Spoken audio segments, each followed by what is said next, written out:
1,00,000 మంది శివభక్తులతో కలిసి మహారుద్రాక్ష పూజలో పాల్గొనండి. వెంటనే కాల్ చేసి మీ పేరును నమోదు చేసుకోండి. నమస్తే, welcome back to Suman TV. Present మనతో పాటు ఉన్నారు ఎక్స్ ఐపీఎస్ ఆఫీసర్ రెడ్డన్న గారు.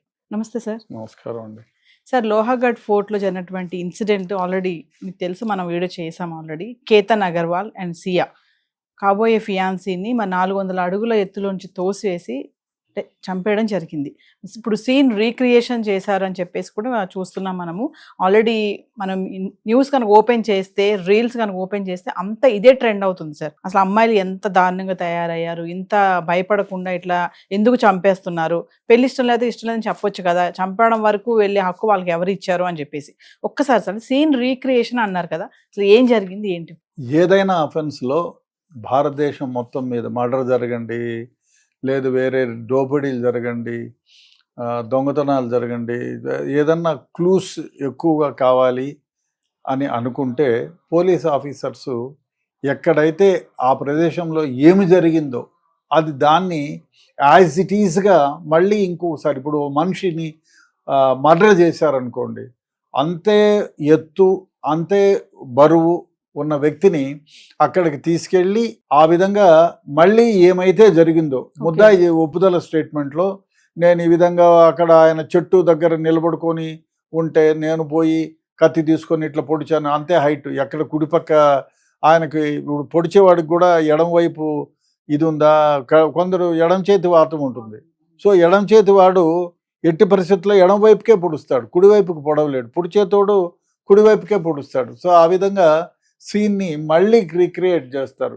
ఈ కేసులో ఆ అమ్మాయి ఎక్కడనైతే అమ్మాయి వాడు చేతన్, ఈ చేతన్ అనే లవరు ఎక్కడైతే దాక్కున్నాడో అక్కడ యాక్చువల్గా వాడిని నిలబెట్టి ఈ అబ్బాయి, చనిపోయిన అబ్బాయి ఎవరైతే ఉన్నారో కేతన్, అతన్ని అదే హైటు అంతే వెయిట్ ఉండే వ్యక్తిని అక్కడ ఒక బొమ్మని పెట్టి ఈ ముద్దాయి ఎవరైతే ఏ విధంగా తోశారో దాన్ని మళ్ళా అదే విధంగా తోస్తారు. అంటే తోస్తే ఎట్లా పడిపోతుంది శవము, తర్వాత ఎక్కడ దెబ్బలు తగిలే ఆస్కారం ఉంది, అదంతా కూడా మార్క్ చేస్తారు, రికార్డ్ చేస్తారు దాన్ని. ఓకే, అంటే ఆ మొత్తం యాస్టీస్ గా ఆ రోజు సియా ఏం చేసిందో అలా మొత్తం చేపిస్తారా సార్? సియా వీడు చేతన్, వీళ్ళిద్దరూ ఆ రోజు కూలబరుక్కొని ఏం చేశారో దాన్ని మళ్ళా, అంటే ప్రతి సెకండు అదే విధంగా చేస్తారు. ఈమె ఎక్కడెక్కడ తిరిగింది, ఆ తర్వాత ఫైనల్గా ఎక్కడ పోయింది, ఆ స్పాట్లో ఏం చేసింది, ఒకవేళ ఇక్కడ నుంచి పడితే చనిపోతాడో లేదా అని తొంగి చూసుంటుంటే అది కూడా చేసి అదే విధంగా మళ్ళీ అదే సీన్ని క్రియేట్ చేస్తారు. క్రియేట్ చేసి అదే విధంగా ఏ విధంగా తోసింది ఏం కథ మొత్తం అదే విధంగా చేసి దాన్ని రికార్డ్ చేస్తారు.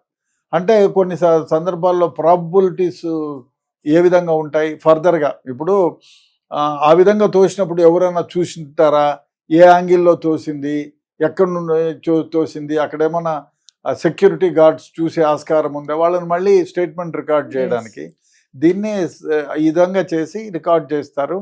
దాంట్లో ప్రాబబిలిటీస్ ఏమి, అబద్ధం చెప్పిండొచ్చు కదా, ముద్దాయి అబద్ధం చెప్పచ్చు, చనిపోయినవాడు పైన కక్షతో ఉండి వేరే వాళ్ళని పెట్టి చంపించుండొచ్చు. ఇవన్నీ ఎలిమినేట్ చేయడానికి, వాస్తవాలను యాజ్ ఇట్ ఈజ్గా పిన్ పాయింటెడ్గా గుర్తించడానికి సీన్ను రీక్రియేట్ చేస్తారు, మళ్ళీ చేస్తారు. అన్నిటి ఏం జరిగిందో దాన్ని మళ్ళీ ఒకసారి తీసి దాన్ని రికార్డ్ చేస్తారు.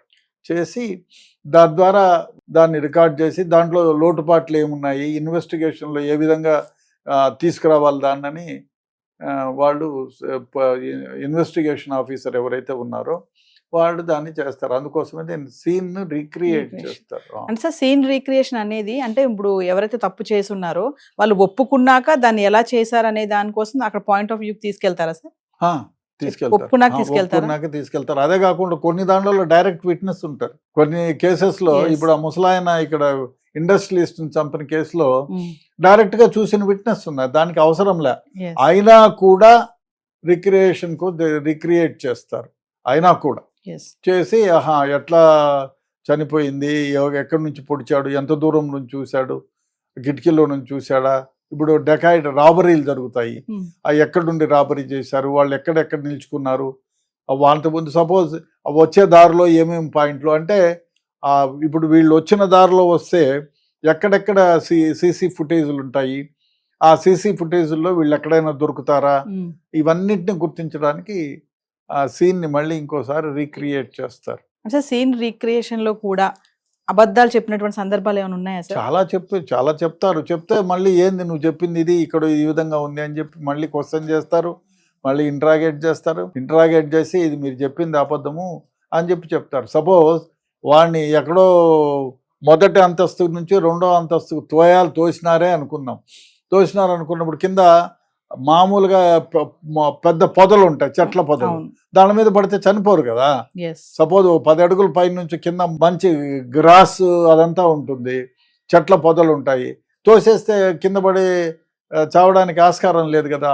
ఒకవేళ ఎముకలన్నీ ఇరిగిపోయి తలబద్దలైపోయి చచ్చిపోయి ఉంటే వీలు కాదు అని చెప్పి నువ్వు నిజం చెప్పు అని మళ్ళీ వాళ్ళని ఇంట్రాగేట్ చేయడానికి ఆస్కారం ఉంటుంది. అందువల్లనే అర్థం చేసుకోవడానికి, ఇంకా విట్నెస్లు ఎవరెవరు ఉంటే వాళ్ళని ఎగ్జామిన్ చేయడానికి వీలవుతుందనే ఉద్దేశంతో అదేవిధంగా ఈ చనిపోవడానికి కారణం ఎగ్జాక్ట్లీ తెలుసుకోవడానికి సీన్ రిక్రియేషన్ ఉపయోగపడుతుంది. అందువల్లనే చాలా కేసుల్లో ఎక్కడైతే క్లియర్ కట్గా ఛార్జ్షీట్ వేయాలో డైరెక్ట్ విట్నెస్ లేని దగ్గర డెఫినెట్గా ఇట్లాంటివి చేస్తాం. పెళ్లి ఆపడం కంటే చంపేయడమే చాలా ఈజీ అనుకున్నాను అని స్టేట్మెంట్ ఇచ్చింది సియా అని చెప్పేసి కొన్ని న్యూస్ లో చూసాం సార్. అది మీరు చూసారు? ఇంట్రాగేషన్లో చెప్పింది అమ్మాయి. ఇంట్రాగేషన్లో చెప్పింది నేను ఇద్దరం అనుకున్నా. అసలు విషయం తీసుకెళ్తే చాలా దారుణమైన వ్యవహారం. ఆ అమ్మాయి ముందు ఒప్పుకుంది, అడిగింది వాళ్ళ అమ్మ 1కి 4 సార్లు అడిగింది నీకు ఇష్టమైన అమ్మ అంటే అని చెప్పింది. వాళ్ళ నాయనకి చెప్పి, వాళ్ళ తమ్ముడు అడిగితే తమ్మునికి కూడా చెప్పింది అదే మాట. సోహెల్ వాళ్ళ అన్నకి అదే మాట చెప్పింది. ఇంట్లో ఫస్ట్ ఈ అమ్మాయి 20 ఇయర్స్లోకి అడుగు పెట్టింది కాబట్టి పెళ్ళి ఇప్పుడే వద్దనుకున్నాము అని చెప్పి వాళ్ళ నాన్న అంటాడు. వాళ్ళ నాన్న అంటే దానికి మళ్ళీ వాళ్ళ పెద్ద మనుషులు పవన్ గోయల్, వాళ్ళమ్మ పూజా గోయల్. పవన్ గోయల్ చెప్తాడు మా అమ్మాయికి 19 ఏళ్ళు నిండాయండి, 21 సంవత్సరం నడుస్తుంది, నా కొడుకు పెళ్లి చేసిన తర్వాత చేద్దాం అనుకున్నామని. వీళ్ళ సిస్టర్ ఎవరు, ఈ పవన్ గోయల్ సిస్టర్ ఎవరైతే ఉందో ఆమె ఏం చెప్తుందంటే ఇట్లాంటి సంబంధాలు మళ్ళీ మళ్ళీ రావు, ఆలోచన చేయండి, అమ్మాయికి 20 ఏళ్ళు, ఇప్పుడు ఫిక్సేషన్ చేసుకుని 21 ఏళ్ళ తర్వాత చేసుకుంటే నెక్స్ట్ ఇయర్ చేసుకుంటే సరిపోతుంది అని చెప్తే సరే అని చెప్పి అమ్మాయిని అడుగుదాము, అమ్మాయి ఇష్టమేమో అని అమ్మాయిని అడిగారు. ఎవరు, పవన్ గోయల్ చెల్లి అక్క అడిగింది, ఆ తర్వాత ఈమె వాళ్ళ తల్లి అడిగింది, తండ్రి అడిగినారు. అందరూ అడిగితే అందరితో సరే అని చెప్పింది, చేసుకుంటాననింది, హ్యాపీగా ఉన్నది. February 21st ఎంగేజ్మెంట్ జరిగితే అప్పటి నుంచి ఆ అబ్బాయితో కలిసి తిరుగుతుంది. ఇంకో దరిద్రమైన వ్యవహారం, దారుణమైన వ్యవహారం ఏమిటంటే ఇంతవరకు బయటకు రాని వ్యవహారం. ఆ అబ్బాయి దగ్గర నుంచి వెడ్డింగ్ కోసం తాను షాపింగ్ చేసుకుంటానంటే 1 కోటి రూపాయలు, కేతన్ 1 కోటి రూపాయలు అమ్మాయికి ట్రాన్స్ఫర్ చేశాడు షాపింగ్ కోసం. 1 కోటి రూపాయలు ట్రాన్స్ఫర్ చేశాడు. అబ్బాయి దగ్గర నుంచి అడిగి తీసుకుంది, ట్రాన్స్ఫర్ చేసుకున్నాడు. ఆ డబ్బులు ఏం చేసిందంటే బాయ్ ఫ్రెండ్ కి ట్రాన్స్ఫర్ చేసింది, చేతన్కి. ఎందుకు? తన బిజినెస్ ఎక్స్పాండ్ చేసుకుంటాను అని. ఇంకో వాడు మనం పెళ్లి చేసుకుందామంటే వాడు అన్నాడు నాకు 3 years టైం కావాలి, నేను బిజినెస్లో డెవలప్ అయ్యి నా కాళ్ళపై నేను నిలబడుకున్న తర్వాతనే చేసుకుంటాను అన్నాడు. సో అయితే ఏం చేద్దాము అంటే పారిపోదాము అని అనుకున్నారు, అది కాలేదు. ఆ అమ్మాయి మా ఇంటి పరువు పోతుంది, ఇష్టం లేదు, దానికంటే వాడిని చంపేది ఈజీ కదా అని చెప్పింది. Very easy to kill him, చంపడం ఈజీ, పరువు పోతుంది, 10 మందికి తెలుస్తుందని. 10 మందికి అయితే ఏం చేద్దాము అంటే సరే ఈ ఫారెస్ట్లో అదే కొండపైకి తీసుకెళ్ళి లోహాగఢ్ ఫోర్ట్కి తీసుకెళ్ళి చంపుదామని ఆ అమ్మాయి చెప్తుంది, పోదాము లోహాగఢ్ కని. ఈ అబ్బాయికి ప్రపోజల్ ఇచ్చి ఈ అబ్బాయిని తీసుకొని పోయి లోహాగఢ్కి పోతుంది.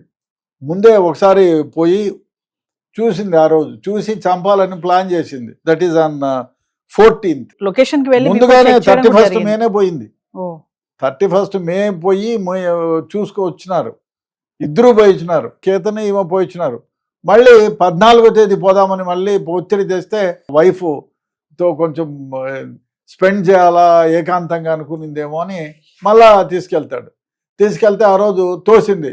వాడు చెట్లు పట్టుకొని ఆగున్నాడు. అప్పుడు ఎందుకు తోసినామంటే ఏడ్చేసింది, నిన్ను పాము కడుస్తుందేమో అని, నిన్ను కాపాడుకునే దానికోసం నేను పామును నువ్వు పడిపోతావని చూడలేదు, నీ ప్రాణాలను కాపాడదామని పాముకు ఇదైందని నేను చేశాను. పాము ఎక్కడ అని అడగలేవాడు. పాము ఎక్కడ పోయింది, ఏం కథ చూసినావా, ఏం పాము, ఏం అడగలే, గుడ్డిగా నమ్మేశాడు. అంత ప్రేమించాడు ఆ అమ్మాయిని. సో అందుకని వీడు ఇంటికి పోయి చెప్పినాడు, నా భార్య, కాబోయే భార్య నా ప్రాణాన్ని కాపాడింది సతీ సావిత్రిలాగా, ఆమె ప్రాణాలను అడ్డేసి నాగుపామును కాటేస్తూ ఉంటే నన్ను కాపాడింది అంటే ఇంట్లో వాళ్ళంతా సంబరపోయాను. అబ్బా చాలా గొప్ప యువతి, సాహసవంతురాలు అని. తర్వాత అదంతా అయిపోయింది. సరే మళ్ళీ ఆ రోజు నుంచి మళ్ళీ ఇక్కడికి పోవాలా ప్లాన్ అని వీళ్ళిద్దరు కూడా, ఎవరు ఈ బాయ్ ఫ్రెండ్ చేతన్ని వీళ్ళు కలుస్తూనే ఉన్నారు. ఇంకో దరిద్రమైన వ్యవహారం ఏమంటే, ఈ అమ్మాయిని ఫస్ట్ టైం ఏదో ఫంక్షన్ చేసుకున్నారు మార్కెట్ యార్డ్లో దీపావళి సందర్భంగా.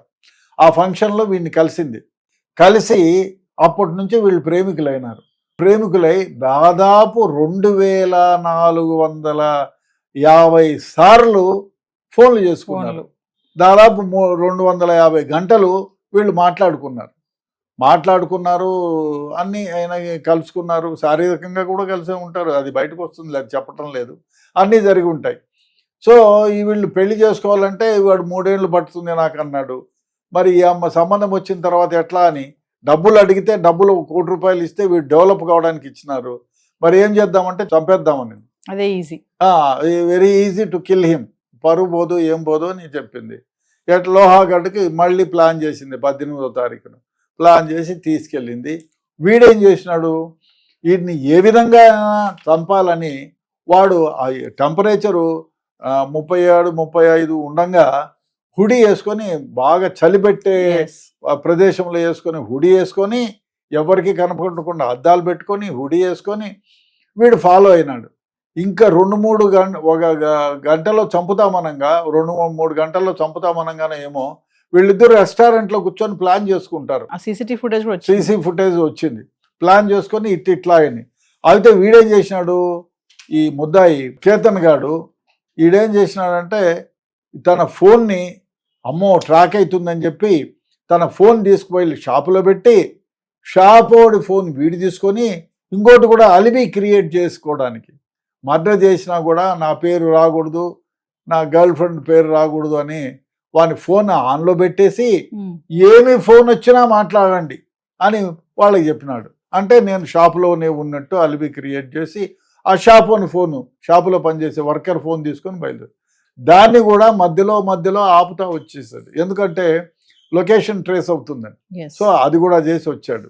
ఈడేం చేశాడు, ఇంకా ఇద్దరు వచ్చినారు, ముందుగా ఫాలో అయితే వచ్చినాడు. ఈ అమ్మాయి ఒక సిగ్నల్లో చెప్పింది, నేను వీడిని తోయాలి అనుకునేటప్పుడు నేను కూర్చుంటా, నువ్వు పక్కన పొదల్లో ఉండు, నేను కూర్చోగానే అది ఒక సిగ్నల్, నువ్వు వచ్చి తోసేయి అని చెప్పి. సరే అని ఈ అమ్మాయి మంచి స్పాట్కి పోయి చూసి మొత్తం అన్నీ గమనించి నాకు ఫోటోలు తీయమని చెప్పి, ఇంకొంచెం వెనక్కి జరుగు, ఈ యాంగిల్ బాగుంది, ఆ యాంగిల్ బాగుందని గబుక్కుని కూర్చుంది. వాడు వచ్చి తోసేసినాడు. వీడు కింద పడి చనిపోయినాడు. Thank you.